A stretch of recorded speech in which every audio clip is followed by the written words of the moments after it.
ಅನಂತರ ಕರುಣಾಕರ್ ಖಾಸ್ಲೆ ಅವರೇ, ವೇದಿಕೆ ಮೇಲಿರುವಂತಹ ಎಲ್ಲ ಕಲಾವಿದ ಅಭಿಮಾನಿ ಬಂಧುಗಳೇ, ಆಗಮಿಸಿರುವಂತಹ ಎಲ್ಲ ಕಲಾವಿದ ಆತ್ಮೀಯ ಸ್ನೇಹಿತರೆ, ಮಾಧ್ಯಮದ ಮಿತ್ರರೇ, ಚಿತ್ರಗಳು ಸಮಾಜವನ್ನ ನಿರ್ಮಾಣ ಮಾಡುವಲ್ಲಿ ಬಹಳ ದೊಡ್ಡ ಪಾತ್ರವನ್ನ ವಹಿಸ್ತವೆ. ಹಾಗಾಗಿ ಒಂದು ರಾಷ್ಟ್ರದ, ಒಂದು ರಾಜ್ಯದ ಸಾಂಸ್ಕೃತಿಕ ನೆಲೆಗಟ್ಟಿನ ಮೇಲೆ ಒಂದು ಸಮಾಜ ನಿರ್ಮಾಣ ಆಗುವಲ್ಲಿ ಕಲೆಯ ಪಾತ್ರ ಬಹಳ ದೊಡ್ಡದು. ಕಲೆಯ ಆಯಾಮಗಳು ಬೇರೆ ಬೇರೆ ಇರ್ತವೆ. ಆದ್ರೆ ಭಾರತ ದೇಶ ಯಾಕೆ ವಿಶೇಷ ಅನ್ಸುತ್ತೆ ಅಂದ್ರೆ ಎಲ್ಲ ಆಯಾಮಗಳನ್ನು ಒಳಗೊಂಡಿದೆ. ನಾನು ಸ್ವಲ್ಪ ಈ ರಾಜಕೀಯಕ್ಕೆ ಬಂದ ಮೇಲೆ, ಸ್ಟೂಡೆಂಟ್ ಇದ್ದಾಗ ಬಹಳ ಸಿನಿಮಾ ನೋಡ್ತಿದ್ದೆ. ನಾನು ಕೂಡ ಈ ರಾಜಕೀಯಕ್ಕೆ ಬಂದ ಮೇಲೆ ಸಿನಿಮಾ ನೋಡೋದು ಕಡಿಮೆ ಆಗಿದೆ. ಒಂದ್ಸರಿ ಇಂದ್ರಜಿತ್ ಲಂಕೇಶ್ ಅವರು ಭೇಟಿಯಾಗಿದ್ರು. ನೀವು ಮಜಾ ಟಾಕೀಸ್ ನೋಡಿದೀರಾ ಅಂದ್ರು. ನಾನೇನ್ ಅನ್ಕಂಡೆ, ಈ ಊರ್ವಶಿ ಟಾಕೀಸು, ಈ ಟಾಕೀಸ್ ತರಾನೇ ಮಜಾ ಟಾಕೀಸ್ ಅನ್ನೋದು ಒಂದು ಹೆಸರು ಇರ್ಬೇಕು ಅಂತ. ಇಲ್ಲ ಸರ್, ನನಗೆ ಟೈಮ್ ಸಿಗೋದು ಕಡಿಮೆ, ಹಾಗಾಗಿ ಥಿಯೇಟರ್ಗೆ ಹೋಗಲ್ಲ ಅಂದೆ. ಗೊತ್ತಾಯ್ತು ಬಿಡಿ, ನೀವು ಸಿನಿಮಾ ನೋಡಲ್ಲ ಅಂತ, ಟಿವಿನೂ ನೋಡಲ್ಲ ಅಂತ ಗೊತ್ತಾಯ್ತು ಅಂದ್ರು.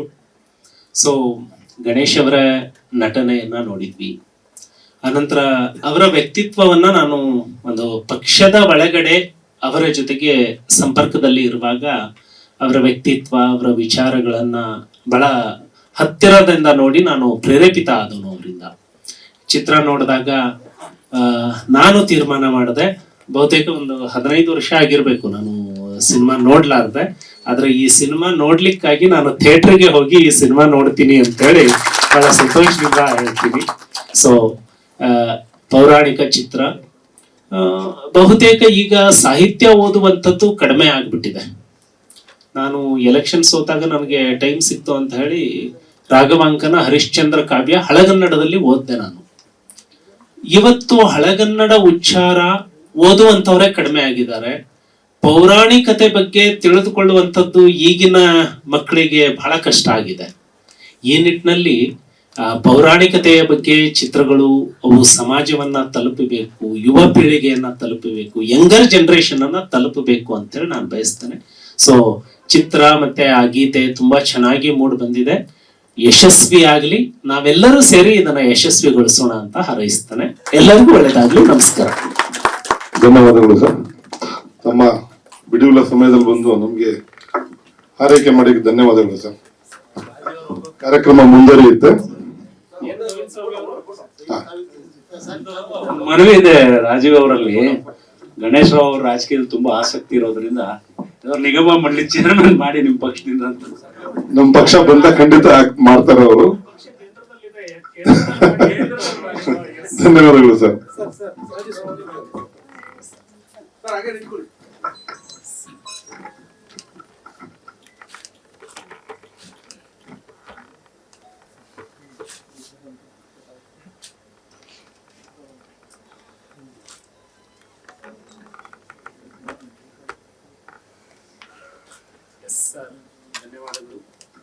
ಧನ್ಯವಾದಗಳು ಸರ್. ಕರುಣಾಕರ್ ಅವರಿಗೆ ತುಂಬಾ ಧನ್ಯವಾದಗಳು. ಶ್ರೀನಾಥ್ ಅವರು ಕೂಡ ಧನ್ಯವಾದಗಳು. ಈಗ ಕಾರ್ಯಕ್ರಮ ಮುಂದುವರಿಸೋಣ. ಧನ್ಯವಾದಗಳು ಸರ್. ಈಗ ಇನ್ನು ಕೆಲವು ಕಲಾವಿದರು ಬಂದು ಅವ್ರನ್ನ ವೇದಿಕೆಗೆ ಕರೆಯೋಣ. ದಯವಿಟ್ಟು ಎಸ್ಕಾರ್ ಶ್ರೀನಿವಾಸ್ ಅವರು ದಯಮಾಡಿ ವೇದಿಕೆಗೆ ಬನ್ನಿ. ಹಾಗೆ ಜಂಶು ಅವರು ದಯಮಾಡಿ ವೇದಿಕೆಗೆ ಬನ್ನಿ.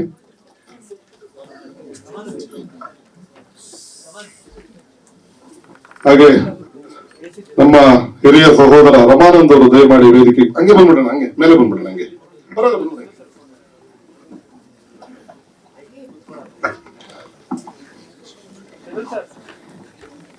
ಈಗ ನಮ್ಮ ಅರವಿಂದ್ ಅವರು ದಯವಿಟ್ಟು ಖ್ಯಾತ ನಿರ್ಮಾಪಕರು ಒಂದ್ 2 ನಿಮಿಷ ಮಾತಾಡಿ.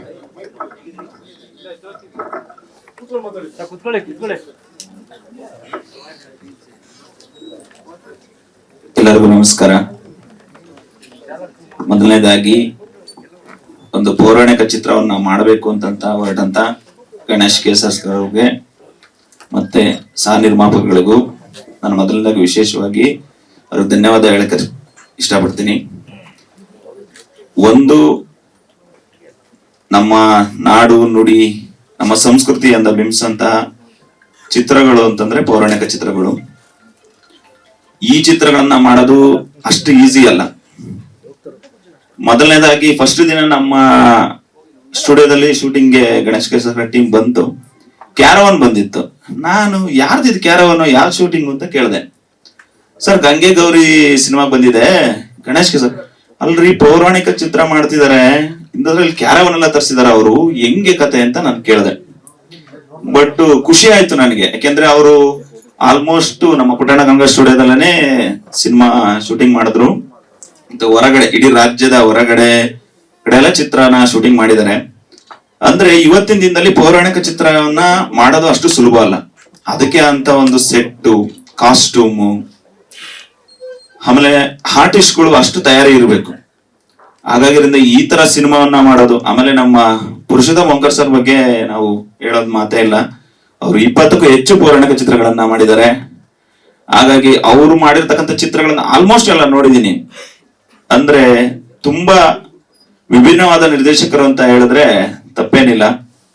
ಸಾಮಾಜಿಕ ಚಿತ್ರಗಳನ್ನ ಯಾರು ಬೇಕಾದ್ರೂ ಮಾಡ್ಬೋದು, ಆದ್ರೆ ಪೌರಾಣಿಕ ಚಿತ್ರಗಳನ್ನ ಮಾಡೋದಷ್ಟು ಸುಲಭ ಅಲ್ಲ. ಇವತ್ತಿನ ದಿನದಲ್ಲಿ ಗ್ರಾಫಿಕ್ಸ್ ಅನ್ನ ಉಪಯೋಗಿಸ್ಕೊಂಡು ಅದಕ್ಕೆ ತಕ್ಕನಾಗಿ ಸೀನ್ ಶೂಟ್ ಮಾಡಿ ಅಷ್ಟು ಈಸಿ ಇಲ್ಲ ಇವತ್ತು ಒಂದು ಪೌರಾಣಿಕ ಚಿತ್ರ ಮಾಡೋದು.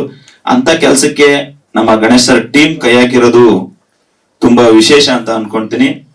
ಈ ತರ ಸಿನಿಮಾಗಳನ್ನ ಎಲ್ಲರೂ ಹೆಚ್ಚಾಗಿ ಮಾಡಬೇಕು. ಯಾಕೆಂತಂದ್ರೆ ನಮ್ಮಲ್ಲಿರ್ತಕ್ಕಂತಹ ನಾಡು ನುಡಿ ಇದ್ರ ಬಗ್ಗೆ ತಿಳಿಸ್ಕೊಡ್ಬೇಕು ಈಗಿನ ಒಂದು ಜನರೇಷನ್ಗೆ ಅಂತೇಳಿ ನಾನು ವಿಶೇಷವಾಗಿ ಮಾಧ್ಯಮ ಮಿತ್ರರಿಗೆ ಧನ್ಯವಾದ ತಿಳಿಸಿ ಥ್ಯಾಂಕ್ ಯು. ಧನ್ಯವಾದಗಳು ಸರ್.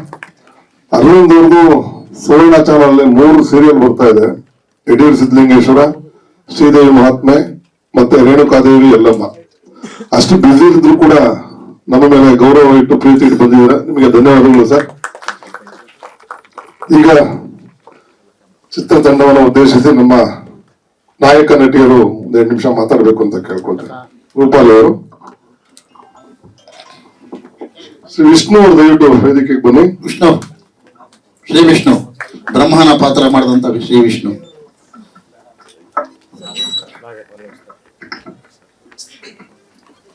ಎಲ್ರಿಗೂ ನಮಸ್ಕಾರ. ಒಂದು ನಿಮಿಷ ರೀ ಮೇಡಮ್ ಸರ್.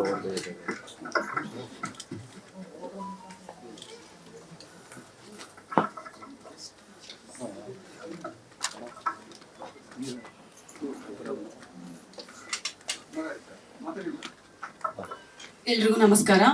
ಎಲ್ಲ ಮಾಧ್ಯಮದವರಿಗೂ ಹಾಗೂ ನನ್ನ ಗಂಗೆ ಗೌರಿ ತಂಡ ಹಾಗೂ ತಾರಕೇಶ್ವರ ಟೀಮ್ ಅವ್ರಿಗೂ ನನ್ನ ನಮಸ್ಕಾರ. ಗಂಗೆ ಗೌರಿ ಮೂವಿಲಿ ನಾನು ಗೌರಿ ಪಾತ್ರ ಮಾಡಿದ್ದೀನಿ. ನಂದು 3 ಶೇಡ್ ಬರುತ್ತೆ. ಒಂದು ದಾಕ್ಷಾಯಣಿ, ಇನ್ನೊಂದು ಪಾರ್ವತಿ, ಇನ್ನೊಂದು ಗೌರಿ. 3 ಪಾತ್ರದಲ್ಲಿ ತುಂಬ ಚೆನ್ನಾಗಿ ಕಾಣಿಸ್ತೀನಿ. ಸ್ಟಾರ್ಟಿಂಗ್ ಆ್ಯಕ್ಚುಲಿ ನನಗೆ ಪೌರಾಣಿಕತೆ ಮೂವಿ ಅಂತ ಹೇಳಿದಾಗ ಡೈರೆಕ್ಟರ್ ಸರ್ ಮತ್ತು ಪ್ರೊಡ್ಯೂಸರ್ ಸರು ತುಂಬ ನರ್ವಸ್ ಆಗಿದ್ದೆ, ತುಂಬ ಹೆದರ್ಕೊಂಡ್ಬಿಟ್ಟಿದ್ದೆ. ಆ್ಯಕ್ಚುಲಿ ನನಗೆ ತುಂಬ ಪ್ರೋತ್ಸಾಹ ಕೊಟ್ಟರು producer sir, Ganesh Rao sir ಮತ್ತು ಡೈರೆಕ್ಟರ್ ಸರ್. ಅವರೇ ಹೇಳಿದರು, ಇಲ್ಲಮ್ಮ ನೀನು ತುಂಬ ಚೆನ್ನಾಗಿ ಮಾಡ್ತೀಯಾ, ನಿನ್ನ ಫೇಸ್ ಕಟ್ಟು ಆ ಪಾರ್ವತಿ ಪಾತ್ರಕ್ಕೆ ಸೂಟ್ ಆಗುತ್ತೆ ಅಂತ ಅವರೇ ಹೇಳಿದ್ದು. ಆಮೇಲೆ ಓಕೆ ನೋಡೋಣ ಅಂತ ನಾನು ಟ್ರೈ ಮಾಡ್ತಾ ಇದ್ದೆ. ಆ್ಯಕ್ಚುಲಿ ಭಾಷೆ ಚೇಂಜು, ನಾವು ಇವಾಗ ಮಾತಾಡೋ ಥರ ಅಲ್ಲಿ ಪೌರಾಣಿಕತೆಯಲ್ಲಿ ಮಾತಾಡೋ ಹಾಗಿಲ್ಲ. ಅದಕ್ಕೆ ಆದಂಥ ವೇರಿಯೇಷನ್ನು, ಅದಕ್ಕೆ ಆದಂಥ ಮಾತಿತ್ತು. ಅದನ್ನೆಲ್ಲ ನನಗೆ ಹೇಳ್ಕೊಟ್ರು ಡೈರೆಕ್ಟರ್ ಸರ್. ಇಲ್ಲ ಇದೇ ಥರ ಮಾತಾಡಬೇಕು, ಇದೇ ವೇಯಲ್ಲಿ ಮಾತಾಡಬೇಕು, ಹಾಗಾದರೆ ಪರ್ಫೆಕ್ಷನ್ ಬರುತ್ತೆ ಅಂತಂದು. ಸೊ ನಾನು ನಮ್ಮ ಮೇರು ನಟರಾದ ಡಾಕ್ಟರ್ ರಾಜ್ಕುಮಾರ್ ಸರ್ ಮಾಡಿದಂಥ ಮೂವಿ ಅದು ಗಂಗೆ ಗೌರಿ. ಅದರಲ್ಲಿ ಪಾರ್ವತಿ ಪಾತ್ರ ಗೌರಿ ಪಾತ್ರ ಮಾಡಿದ್ದು ಲೀಲಾವತಿ ಮೇಡಮ್. ಅವ್ರ ಪಾತ್ರ ನಾನು ಮಾಡಿದ್ದೀನಿ. ನಾನು ಒಂದು ಆಲ್ಮೋಸ್ಟ್ 15-20 ಟೈಮ್ಸ್ ನೋಡಿದ್ದೀನಿ ಆ ಮೂವಿನ. ಅಂದರೆ ನಾನು ಏನಾದರೂ ಕಲ್ತ್ಕೊತೀನಿ, ಅದರಿಂದ ನನಗೆ ಗೊತ್ತಾಗುತ್ತೆ ಅವ್ರು ಯಾವ ಥರ ಮಾಡಿದ್ದಾರೆ ಅಂತ. ಅದನ್ನ ನೋಡಿನೇ ಕಲಿತು ಸ್ಟಾರ್ಟಿಂಗ್ 1 ಡೇ ನನಗೆ ತುಂಬ ಟ್ರಬಲ್ ಆಯಿತು, ಮಾಡೋಕೆ ಆಗ್ತಿರ್ಲಿಲ್ಲ ನನಗೆ. ಅಯ್ಯೋ ಡೈಲಾಗ್ಸ್ ಎಲ್ಲ ಹೇಳಕ್ಕೆ ಆಗ್ತಿರ್ಲಿಲ್ಲ. ಬಟ್ ನನಗೆ ಡೈರೆಕ್ಟರ್ ಸರ್ ಮತ್ತು ನಮ್ಮ ಟೆಕ್ನಿಷಿಯನ್ಸ್ ಎಲ್ಲ ಸಪೋರ್ಟ್ ಮಾಡಿದ್ದಕ್ಕೆ, DOP ಸರ್ ಕೂಡ ಹೇಳ್ಕೊಟ್ಟಿದ್ದಕ್ಕೆ ತುಂಬ ಚೆನ್ನಾಗಿ ಮಾಡಿದೆ. ನೆಕ್ಸ್ಟ್ ಡೇ ಇಂದ ತುಂಬ ಪರ್ಫೆಕ್ಷನಿಂದ ಮಾಡಿದೆ ಅಂತ ಹೇಳಿದ್ದಾರೆ. ಬಟ್ ನೀವು ಮೂವಿ ನೋಡಿ ನನ್ನ ಪಾತ್ರಕ್ಕೆ ಒಂದು ಪ್ರೀತಿ ಎಲ್ಲ ನೀವೇ ಕೊಡಬೇಕು. ತುಂಬ ಚೆನ್ನಾಗಿ ಮೂಡ್ ಬಂದಿದೆ. ಇವಾಗ ಸಾಂಗ್ಸು ಟ್ರೇಲರ್ ನೋಡಿದೆ ನಾನು. ನನ್ನ ಸಾಂಗ್ ನನಗೆ ನಿಜ ಖುಷಿ ಆಯಿತು. ತುಂಬ ಚೆನ್ನಾಗಿ ಮೂಡ್ ಬಂದಿದೆ. ಎಲ್ಲರೂ ನಮ್ಮ ಮೂವಿನ ಥಿಯೇಟ್ರಿಗೆ ಬಂದೇ ನೋಡಿ. Thank you. ಧನ್ಯವಾದಗಳು. ಇವರು ರಾಣೆಬೆನ್ನೂರವರು, ಉತ್ತರ ಕರ್ನಾಟಕ UK. ಅಲ್ಲಿ ಭಾಷೆ ಕೂಡ ಸ್ವಲ್ಪ ತೊಡಕಾಯ್ತು ಬಿಗಿನಿಂಗ್ ಅಲ್ಲಿ. ಸೊ ಆದ್ರೂ ಕೂಡ ಇಷ್ಟೊತ್ತು ಅವ್ರು ಹೇಳಿದ್ದು ಎಲ್ಲವೂ ಸತ್ಯ. ಅದೇ ತರ ಅವರು ಕಲ್ತ್ಕೊಂಡು ಚೆನ್ನಾಗಿ ಮಾಡಿದ್ದಾರೆ. ಪಾತ್ರದ ಬಗ್ಗೆ ಅವರ ನಿರ್ವಹಣೆ ಇಡೀ ಸಿನಿಮಾ ನೋಡಿದಾಗ ನಿಮಗೆ ಗೊತ್ತಾಗುತ್ತೆ.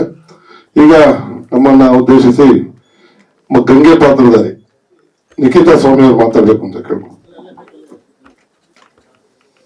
ಎಲ್ರಿಗೂ ನಮಸ್ಕಾರ. ಇದಾಗಲೇ ನಾವು ಟ್ರೈಲರ್ ಆಗಲಿ ಸಾಂಗ್ಸ್ ಆಗಲಿ ನೋಡಿದ್ದೀವಿ. ಸೊ ನನಗೂ ಇದೊಂದು ಹೊಸ ಥರ ಪಾತ್ರ.